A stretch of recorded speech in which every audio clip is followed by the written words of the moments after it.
اعوذ باللہ من الشیطان الرجیم بسم اللہ الرحمن الرحیم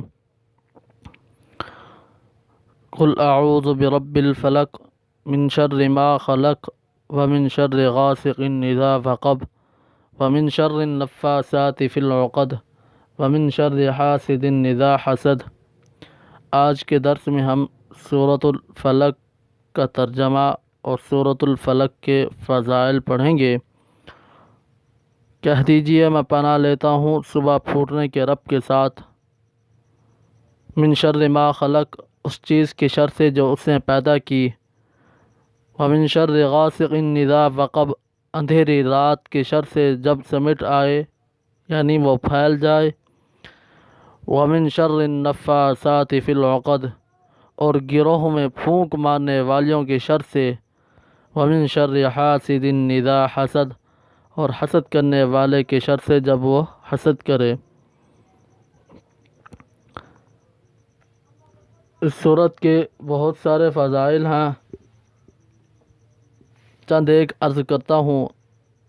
حضرت عقبہ بن عامر رضی اللہ تعالی عنہ فرماتے ہیں کہ رسول اللہ صلی اللہ علیہ وسلم نے ارشاد فرمایا کہ آج میرے اوپر ایسی آیات نازل ہوئی ہیں کہ ان کی مثل نہ قرآن پاک میں ہے، نہ تورات میں ہے، نہ انجیل میں ہے، نہ زبور میں ہے۔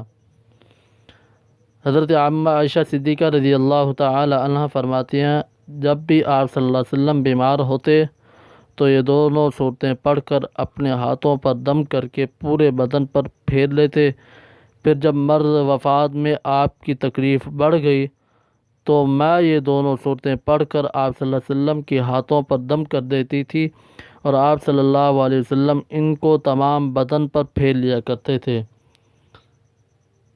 حضرت عبداللہ بن حبیب رضی اللہ تعالی عنہ فرماتے ہیں کہ ایک رات بارش تھی اور سخت اندھیری تھی، ہم رسول اللہ صلی اللہ علیہ وسلم کو تلاش کرنے کے لیے نکلے۔ جب آپ صلی اللہ علیہ وسلم کو پا لیا تو آپ صلی اللہ علیہ وسلم نے ارشاد فرمایا، کہو۔ میں نے عرض کیا یا رسول اللہ میں کیا کہوں؟ آپ صلی اللہ علیہ وسلم نے فرمایا، قل هو اللہ احد اور معوذتان، یعنی سورہ اخلاص، سورہ فلق اور سورہ ناس پڑھو۔ جو شخص صبح اور شام ہو ان دونوں ٹائم میں 3 مرتبہ پڑھے گا، اللہ تعالیٰ تمہیں ہر تکلیف سے دور رکھے گا اور ہر تکلیف سے نجات دے گا۔ جو شخص ان دونوں صورتوں کو، سورہ ناس اور سورہ فلق کو پڑھے گا، اللہ تعالیٰ تمہیں جادو سے محفوظ رکھے گا، صحت سے محفوظ رکھے گا، ہر مصیبت سے محفوظ رکھے گا۔ اللہ تعالیٰ سے دعا کہ اللہ پاک ہم سب کو دونوں صورتوں کو صحیح معنوں میں پڑھنے کی، سمجھنے کی توفیق عطا فرمائے۔ وآخر دعوانا ان الحمد للہ رب العالمین۔